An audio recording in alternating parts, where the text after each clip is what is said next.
ok? E eu acho perfeitamente compreensível. O que não quer dizer que seja uma boa ideia. Porque imagina, se você vai para a tua esposa ou teu marido e diz, eu te amo, mas uma das principais razões por qual eu me casei com você foi porque o teu pai é muito famoso na minha área de trabalho e eu queria ter esse contato, essa influência para a minha carreira, para o futuro. Foi um dos grandes fatores na minha decisão de casar com você. Não é um sentimento que vai aquecer o coração, pois não? Então é esse tipo de coisa que a gente muitas vezes faz no caminho espiritual também. E a pureza e a inocência tem muito a ver com largar esses outros motivos, não pensar naquilo que possivelmente irá acontecer se eu fizer isto, mas simplesmente fazer por fazer. Fazer porque é o que eu quero fazer. Love for the sake of loving. O Guruji explicava há muito tempo, que é ama só por amar. Não porque o que você vai ganhar em troca. Porque o amor, a devoção, a relação com o Guruji, com Deus, não pode ser um negócio, não pode ser uma troca. Mesmo que, no final das contas, é e vai ser, não pode ser a nossa motivação por qual nós amamos ou servimos.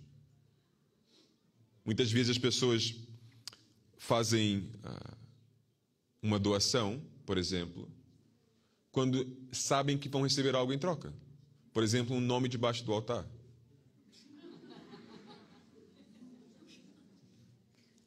O ideal seria não ter que fazer isso. Mas a verdade é que ajuda muito. Temos muita experiência nisso também. Então, em vez de viver no ideal e dizer, não vamos participar nisso, não vamos alimentar isso, vivemos no mundo real, então as coisas são como são e a natureza humana é como é. Mas nós temos que reconhecer a natureza humana. É um trabalho individual, não cabe a nós dizermos a vocês como vocês deveriam ser ou não, mas é um trabalho individual. Entender que a inocência, a pureza tem a ver com não ter motivos egoístas por detrás, escondendo por detrás de um ato supostamente altruísta. De um ato supostamente sincero, puro. Para que você possa virar para Guruji ou Deus, ou teu pai, tua mãe, teu filho, tua esposa, teu marido e dizer, eu te amo, e não houver mais nada por detrás disso. São só essas palavras, eu te amo. E por mais que isso pareça ser uma coisa simples, na realidade, na minha experiência, é uma das coisas mais complicadas. Dizer uma coisa e não dizer mais nada por trás. É só isso que eu estou a dizer. Puro, inocente. Não é? Então, expressar o coração sem deixar que o ego entre por trás, pegue a mesma onda do coração, é um trabalho, um desafio. Sabe, muitas vezes a gente diz que as crianças são inocentes.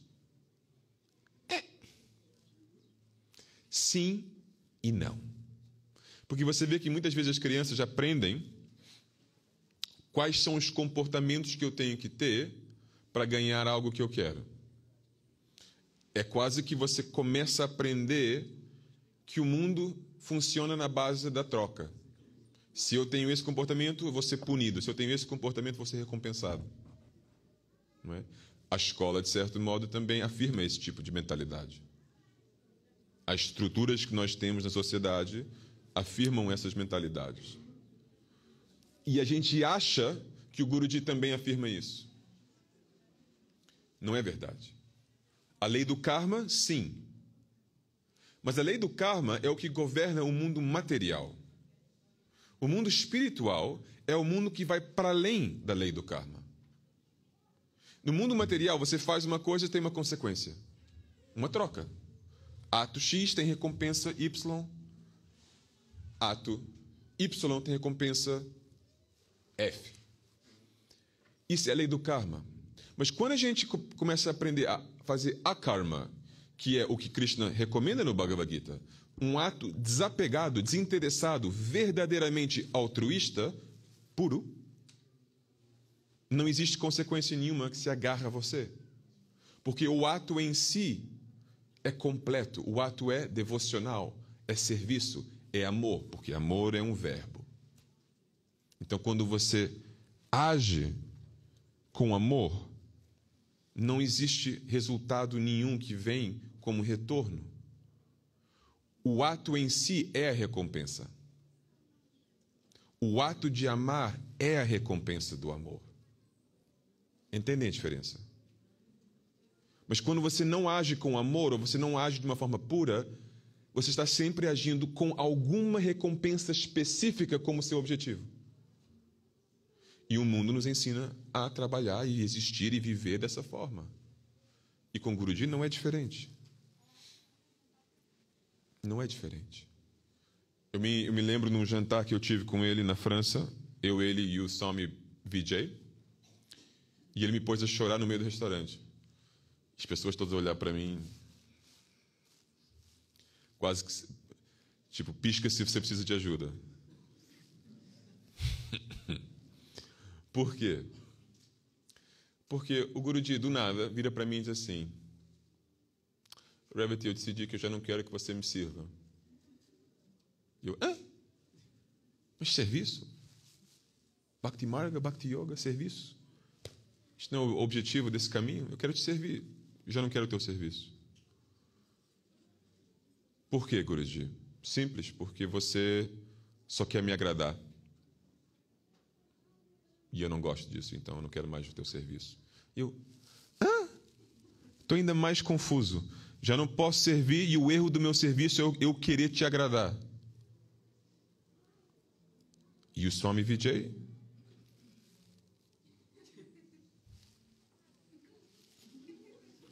Comendo seu jantar, ficando totalmente de fora da conversa. Normalmente ele sempre adiciona algum tempero. Tem um comentário para fazer, muito bem-vindo. Mas dessa vez não, zero. E o Guruji dizendo, não, porque o problema com o teu serviço é que você só quer me agradar, só quer me agradar, só quer me agradar, eu não aceito o teu serviço. E eu dizendo, mas se não é para te agradar, é para fazer o quê então? Ele diz, o problema com o teu serviço é, se você só quer me agradar, então o que acontece quando o teu serviço não me agrada? Você vai deixar de servir? Você vai parar de servir? Porque eu vou dizer, não me agrada? E ele disse, eu vou responder a tua pergunta. Sim, você pararia. Você só me serve porque eu digo, muito bom, gostei do teu serviço. Aí você continua. Mas se eu digo, não gostei do teu serviço, você pararia.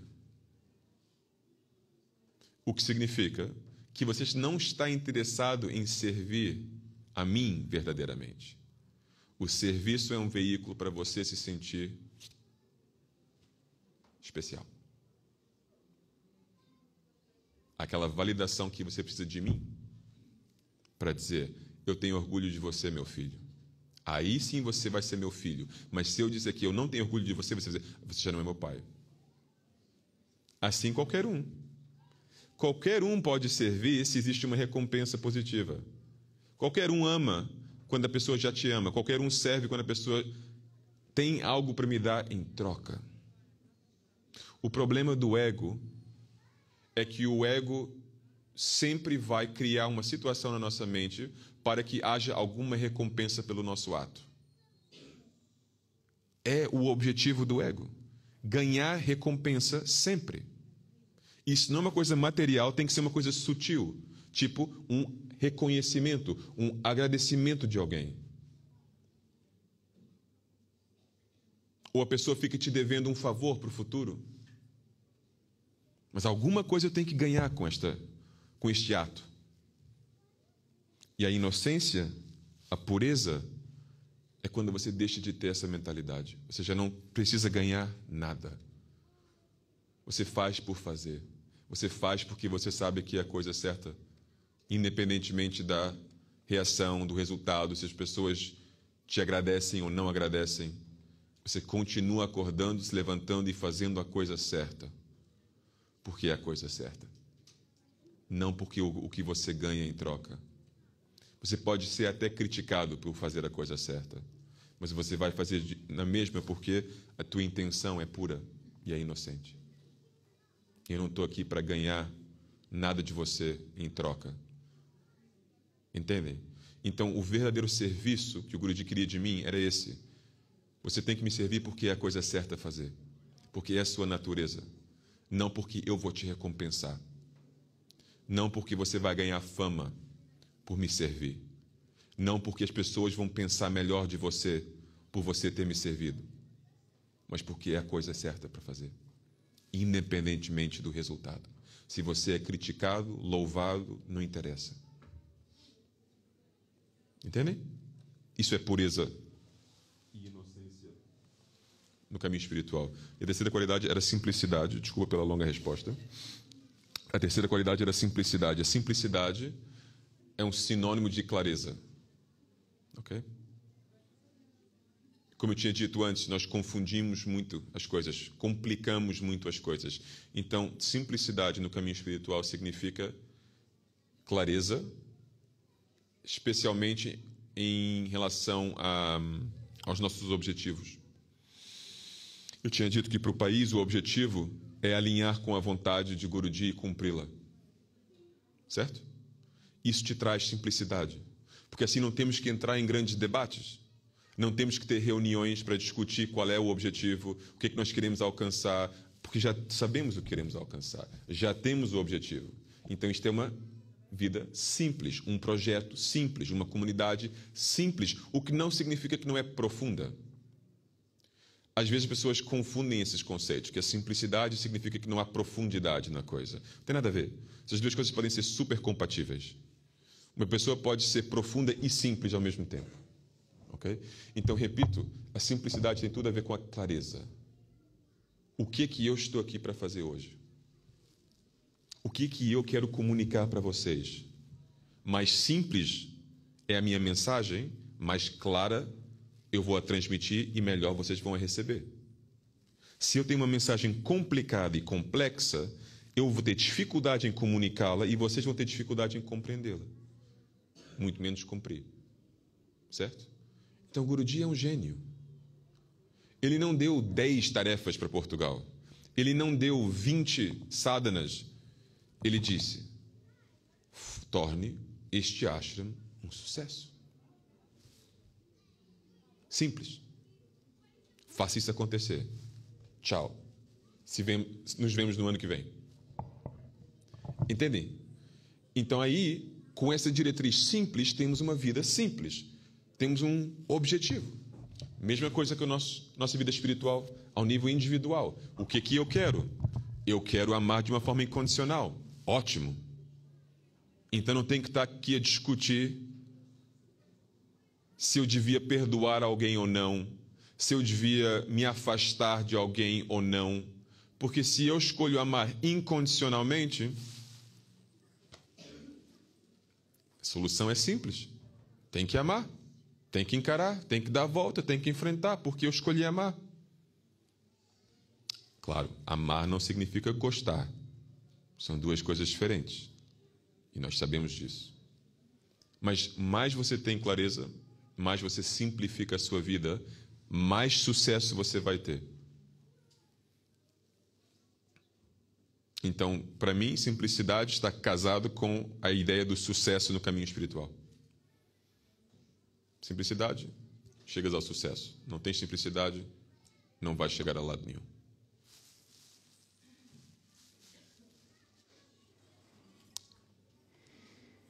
Como trabalhar o desapego aos filhos? Principalmente quando são mais novos. Bem, eu não sou mãe, não é? Como acho que é evidente. Somos as pessoas perfeitas. Mas, felizmente, fui abençoada com uma mãe, ou com uma relação com uma mãe, que me ensinou muito no meu caminho espiritual. E eu acho que a única coisa que me ocorre, porque eu nunca vou saber o que é que um pai ou o que é que uma mãe sente ao fazer esta pergunta, mas eu acho que onde há amor não pode haver apego, ou onde há apego não há amor. São quase como se fossem coisas contrárias, não é? Olhando para a relação que eu tive com a minha mãe, por exemplo, ela sempre me deu a liberdade para eu poder fazer as coisas que queria fazer. E eu sempre vi isso refletido como uma grande prova de amor. Não é? Ela nunca me prendeu assim ao ninho. Não é? Quando eu tinha 10 anos, por exemplo, fui para a Turquia, na altura, com 10 anos, durante 2 semanas, com um projeto da escola. E ela, eu sei que ela teve muito medo quando me deixou ir, mas deixou. E isso fez-me crescer muito. Depois, muito mais tarde, aos 22, 23, quando o Guruji me disse para ir para servir em Vrindavan, eu sei que também lhe custou muito, não é? Ver de repente, ainda por cima somos só as duas, mas ver de repente esse ninho vazio, sei que lhe custou muito, mas eu sei que ela, dentro dela, ela também sabia que isso era o melhor para mim. E por isso sempre me abriu as portas para eu poder voar. E eu acho que, nesse aspecto, os seres humanos têm muito a aprender com a natureza, não é? Quando nós vemos aqueles programas do BBC da vida selvagem, as mães criam os filhos, mas as mães sabem que os filhos não são deles, não é? Há aquele apoio, há aquele suporte até uma certa idade, mas depois, não é? Eles são deixados à selva, ao mundo natural, à solta. Tem uns filhos à solta por aí.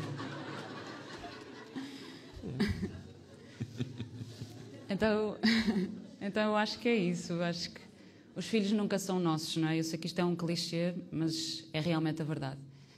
E eu acho que isto só se aprende realmente passando pela experiência e permitindo-nos dar aos nossos filhos essa liberdade para eles crescerem e para eles voarem. Portanto, eu acho que onde há amor não pode haver apego. Às vezes nós temos tendência a confundir as duas coisas, não é? Mas o amor está muito mais ligado a esse largar, a essa liberdade, não é? Claro que vai haver sempre um porto seguro e esse é o papel dos pais, não é?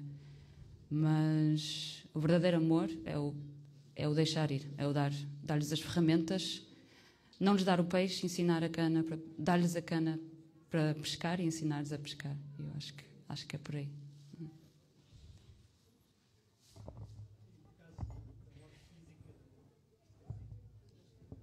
No caso de?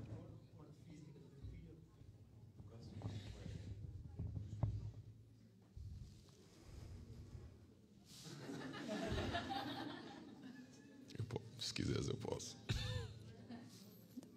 Força. Força. Na realidade, não é diferente do que ela acabou de dizer. É só mais desafiante. Mas a resposta não é diferente. Porque a morte não é o fim, como nós sabemos. A morte não é o fim. A morte é a transição de um espaço para outro. Então, com o mesmo conceito que ela introduziu, a ideia de liberar e de deixar a pessoa fazer o seu próprio percurso, a morte é uma porta nesse percurso, não é o fim do percurso. Então, por mais que seja emocionalmente mais desafiante, porque a pessoa deixa de estar fisicamente presente no mesmo quarto que nós, que é este mundo, a pessoa não deixou de existir, não deixou de continuar o seu próprio caminho. Uma coisa que eu acho que é muito importante é ter a mentalidade o mais rápido possível que essa pessoa não pertence a mim. Mas é uma honra participar na vida desta pessoa, pelo montante de tempo que nós temos juntos. Porque essa pessoa veio para me ensinar algo, em ambas as direções. Os filhos para os pais e os pais para os filhos, não é? E se nós não sabemos apreciar isso e valorizar isso com a nossa inteligência espiritual, nós vamos A, sofrer mais do que o necessário e B, crescer menos do que poderíamos ter crescido com essa convivência que tivemos com esse ser, com essa pessoa. Então eu concordo plenamente com a resposta dela e só enfatizo que emocionalmente existe uma diferença com a morte, claro, mas teoricamente, na prática, não deixa de ser a mesma coisa e temos atitudes que nos ajudam neste processo mais do que outras. E a gratidão, esse sentimento que eu sou um sortudo, que eu tenho a chance de participar nesta jornada desta pessoa, neste momento, neste lugar, para mim, a atitude certa para obter o máximo que você pode dessa experiência. Porque a única tragédia, a tristeza verdadeira, é não saber valorizar o que tivemos, ou que temos com a pessoa, e não conseguir espremer todo o sumo da laranja, digamos assim. Não é? Mas se nós temos essa atitude certa, é o melhor que podemos fazer com a situação. Obrigada. Esta próxima pergunta é interessante. Vou ter que pedir um esclarecimento aqui a quem for que você fez a pergunta. Swami, se deixasses como legado o Bhagavad Gita, quais seriam os 3 sutras que destacavas? Ok. Eu tenho que esclarecer primeiro. 3 versos do Bhagavad Gita que eu acho os mais importantes, ou 3 versos próprios que eu tenho que criar agora? 3 conselhos meus. Ok, não do Bhagavad Gita. Ok. Vamos a isto. Pressão nenhuma. 3 conselhos meus. Fácil? Na realidade é fácil. Primeiro conselho: coragem. Coragem, coragem e mais coragem, porque o medo é aquilo que mais vai nos prejudicar neste mundo. Não há nada mais problemático para o nosso caminho espiritual do que o medo. E eu sei que existem 1000 razões para sentir medo. E muitas delas super válidas. Eu já senti tanto medo na minha vida. Tenho certeza que vou sentir mais. Mas o Guruji sempre encarou o medo na vida dos outros, porque ele não sente medo, mas o medo na vida dos outros com muita coragem. Ele sempre diz: vai em frente, enfrenta, não foge. Não é preciso grandes estratégias para combater o medo, é enfrentar, é ir de cara mesmo, coragem. E por quê? Eu sempre questiono por que ele é assim, por que é tão direto. Porque ele sabe que nunca estamos sozinhos. Ele sabe que nunca estamos sozinhos. Que estamos sempre com ele. E ele está sempre conosco. Então, ele não tem que complicar a coisa mais do que isso. Não tem que te dar razões para ter coragem, nem razões para não sentir medo. Existe só uma razão: Deus está contigo.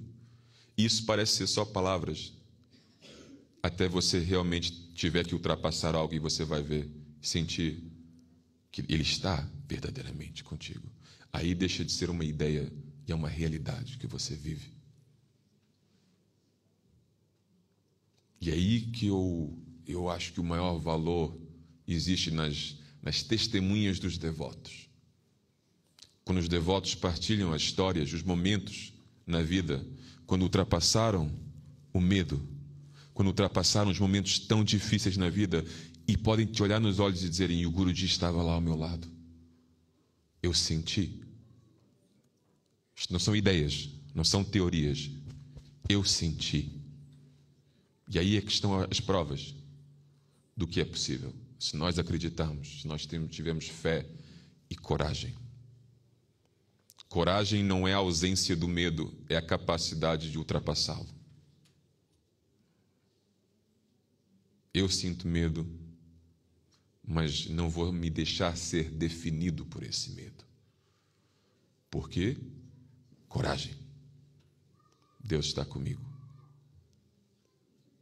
Deus está comigo não quer dizer que tudo que eu faço está certo. Atenção. Só tem que adicionar esse promenor. Significa que esteja eu correto ou errado, Ele está comigo. Entendem? Okay? Segundo conselho, para além da coragem: não esqueçam da vossa felicidade. Eu digo isso porque nosso corpo, a nossa mente, é o nosso veículo para este caminho espiritual. É só o carro, mais nada.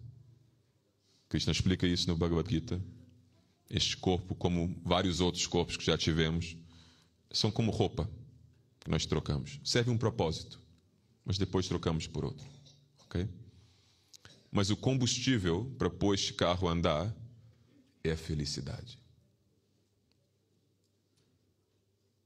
Se você se sente feliz, você vai ter muito mais facilidade em ultrapassar os desafios da vida. Você vai ter muito mais capacidade. Se você ignora esse aspecto do seu veículo, do seu carro, não fique surpreso se um dia você está no meio da autoestrada e o carro para de funcionar. Você já não tem mais motivação, não tem mais força, não tem mais capacidade de andar para frente.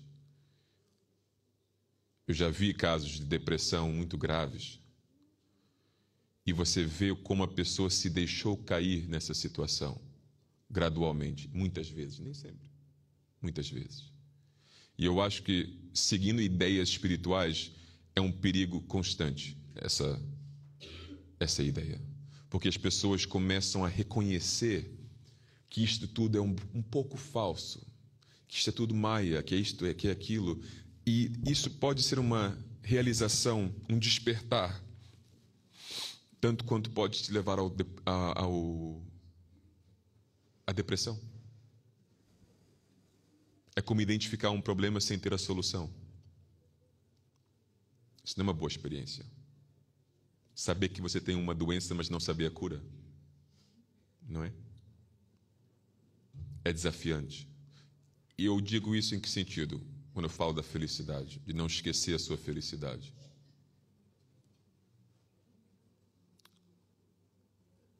Nós somos cavalos.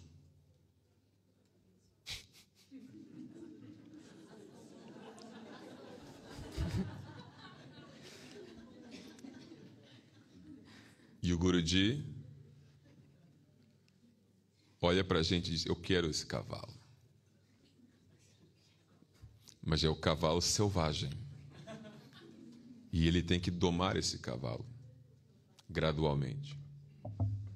Entende? Se ele prende você de um dia para o outro, não vai dar certo. O cavalo vai ficar deprimido. O cavalo vai perder sua alegria. Vai perder a sua vontade de correr. Não vai colaborar com o dono. Não vai correr bem. Então o que ele faz com o cavalo? Chega aqui, cavalo.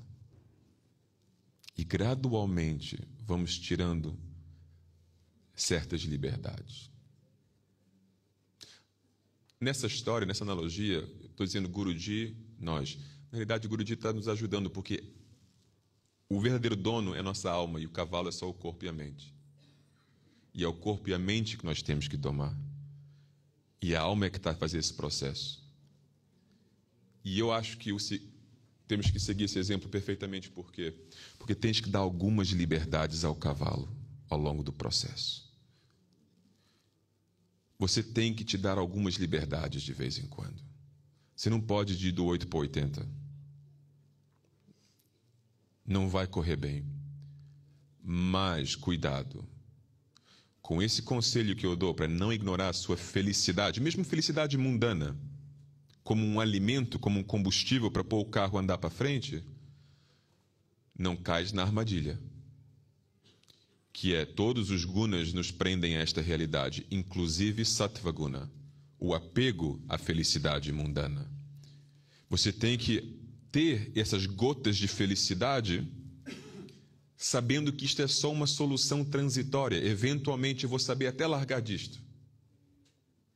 Então, por exemplo, quando eu era mais jovem e morava no ashram, quando eu queria desfrutar e relaxar um pouco, porque meu seva estava me pondo em estresse, etc., o que eu fazia? Era ver um filme, ou uma série, ou eu ligava para o meu amigo, Swami Tulsidas, que não era Swami, e eu não era Swami. E ele vinha para o meu quarto. Jogos, o que for que seja, para descontrair, certo? 1 ano, tudo bem. 2 anos, tudo bem. Eu tinha 20 anos, tudo bem. Eu tinha 21 anos, tudo bem. 22 anos, 3 anos depois, Guruji chega, já não é tudo bem. Tem que haver uma progressão, que eventualmente você não precisa disso para descontrair. Ou a coisa que vai te ajudar a descontrair vai ser mais coerente com a vida que você quer ter. Então, por exemplo, em vez de ver um filme besta, você vai ver um filme sobre um santo. Em vez de jogar jogos, você vai dar um passeio na natureza e faz o teu japa enquanto você dá esse passeio. Então, são coisas que ao mesmo tempo vão te trazer felicidade, vão te ajudar a relaxar, vão pôr combustível no carro, mas que não vão trabalhar contra aquilo que você está tentando alcançar ao mesmo tempo. Porque você tem que ter cuidado com o que você alimenta a sua mente. Certo? Então, isto é, na realidade, um processo de autogestão. E você tem que se conhecer, e você tem que ser esperto. Mas você tem que entender, felicidade não é o seu inimigo. Se você a obter em doses corretas, quantidades certas, momentos certos e de qualidade certa. Você pode comprar um legume, uma fruta qualquer, ou você pode comprar bio. Entende? Existem qualidades diferentes do produto. Então, nós podemos também entender isso. É importante. As pessoas se prendem muito desnecessariamente a coisas que não são precisas. Se culpam muito por coisas desnecessárias também. O Guruji vê filmes todos os dias. Sabe a diferença? É que 5 minutos depois ele já se esqueceu do filme todo. Sortudo. O que a gente faz? Não, a gente quer comprar t-shirt com a personagem do filme. A gente se identifica com a personagem. Eu quero ser como ele. A gente lembra de toda a letra do filme. Entende? Isso aqui é o problema. O Guruji é uma distração, 1 horinha. Acaba o filme. Qual é o nome do cara? Entende? Autogestão. Felicidade, meu segundo conselho. Mundana. Felicidade mundana. Meu último conselho está, então, a resposta longa. O meu último conselho, Guruji está sempre certo.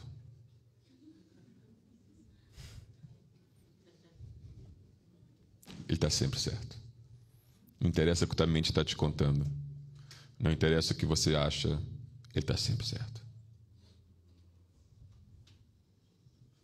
E se não está certo hoje, vai estar certo amanhã. Pormenor importante. Ele pode te dizer algo que hoje não faz sentido. Dá tempo. E você vai ver que ele tinha razão. Com o tempo. Guruji, muitas vezes, ele diz mentiras. Mas ele está certo. Vou explicar. Um exemplo muito concreto. Uma vez, ele me acusou de ter feito algo que eu nunca fiz. Sério. Não foi na palhaçada. Sabe o que ele me acusou? Ele me acusou de falar sobre assuntos que não deviam ser falados publicamente.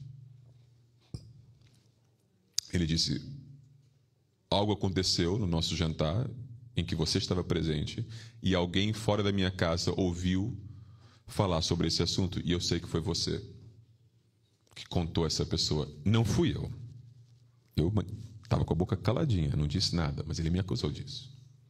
E eu fiquei muito chateado com ele. Mas então você é o meu guru, você sabe tudo e você está me acusando de uma coisa que eu nunca fiz? Nunca fiz era uma mentira enorme. Eu não tinha feito naquele momento. Já tinha feito antes, mas naquele momento eu era inocente. Ok? Então, primeira razão por qual ele, na realidade, mesmo mentindo, está sempre certo, porque eu já tinha feito e ele não tinha dito na altura, então disse agora, para eu também aprender na mesma, não é? Mas sabe o que aconteceu? Ele dizendo isso me marcou tanto, porque eu fiquei tão chateado com aquilo, que para provar que eu estava certo e ele estava errado, Eu disse, eu nunca mais vou contar nada para ninguém.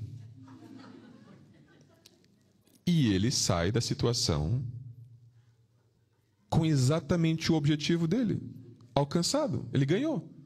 Porque o objetivo era, não fale sobre essas coisas fora da minha casa. E eu, eu estou falando? Então vai ver, agora eu não vou falar não. Ele estava certo. Eu não ia falar. Então, muitas vezes, ele mostra ou toca em assuntos que ou já foram assuntos pertinentes no nosso passado, ou ele fala para prevenir, para garantir que eles não se tornem assuntos no nosso futuro. Ele está sempre certo. É a minha experiência de vida que eu tenho. Vocês podem não acreditar, vocês podem não concordar, mas eu estou aqui para partilhar que, na minha experiência, o Guruji está sempre certo. E os problemas que eu tive na minha vida foi quando eu não acreditei nisso. E eu sou muito capaz de não acreditar nisso de vez em quando. Porque eu fui abençoado e amaldiçoado com a mesma coisa. Uma mente supostamente racional, supostamente inteligente. Então, às vezes eu analiso as coisas e vejo que parece que ele não está certo. Entendem? Mas, eventualmente, sem exceção nenhuma, ele sempre me mostra que ele estava certo. Então, por favor, seguem o meu conselho, e assim vocês não têm que perder tempo.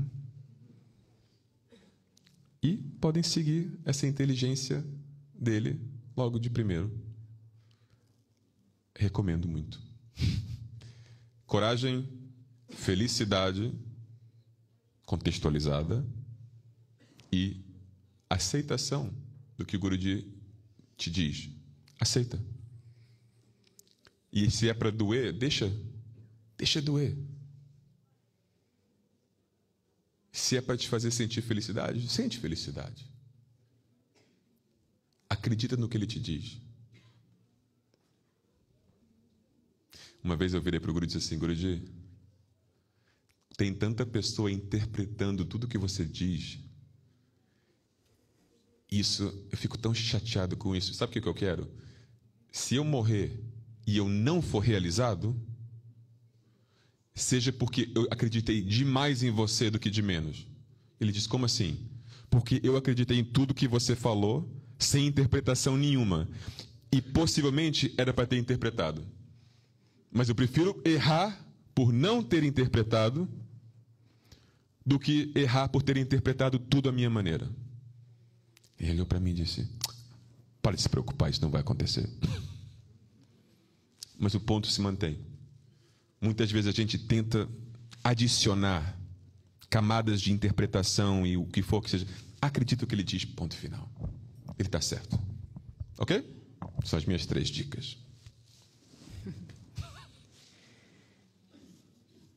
Ano que vem eu mudo as dicas. Como distinguir um verdadeiro mestre espiritual de um falso guru?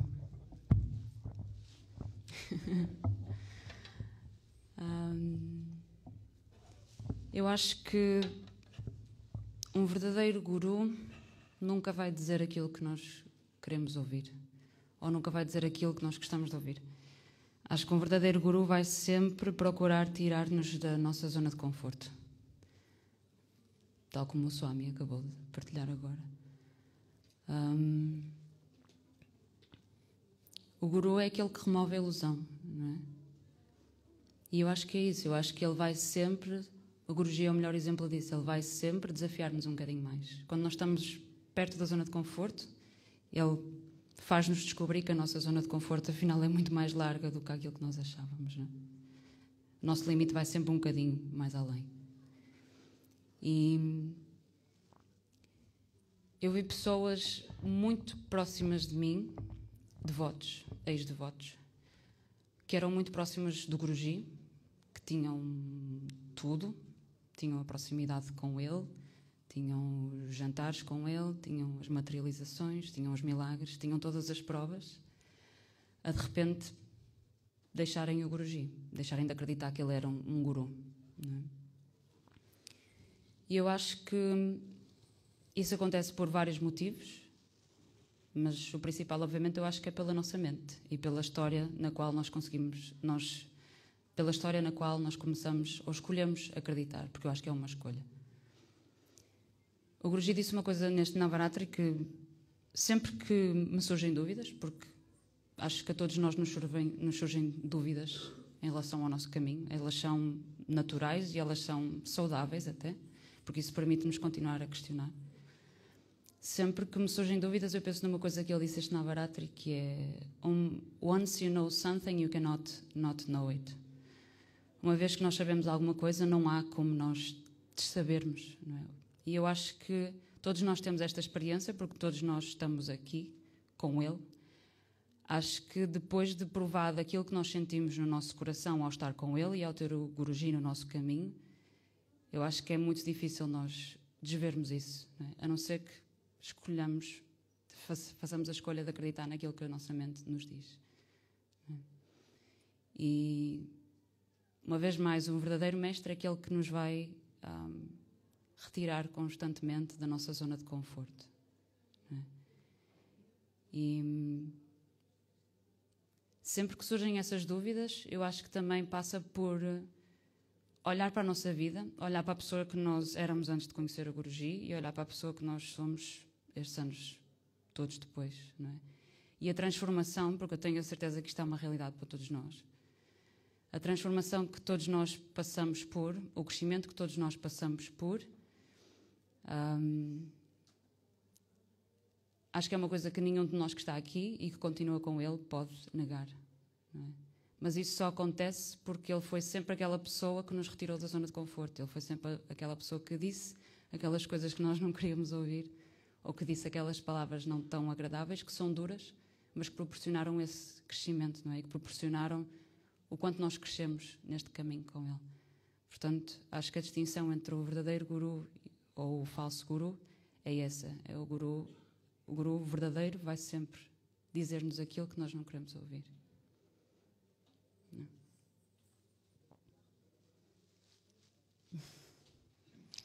Bom, Jai Gurudev, eu acho que ainda temos o Arati para fazer e Kirtan.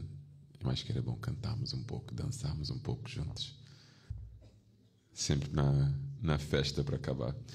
Eu queria agradecer a todos vocês, a equipa, o Ashram, vocês todos por estarem aqui hoje, pelo ano inteiro que nós tivemos, e que 2025 seja ainda melhor do que 2004. 2024 foi. 2004, certeza. 2024 foi. E eu espero poder voltar de novo antes de ir para os Estados Unidos. Sei lá o que o Guruji quer de mim ou não. Eu perguntei se era para continuar sendo Swami de Portugal. Ele disse sim. Depois, próxima conversa foi: mas não viajes tanto, custa muito dinheiro. Tá bem. Então vamos ver. Mas em geral, agradeço a todos vocês e é um prazer enorme estar sempre aqui com vocês. Jai Gurudev.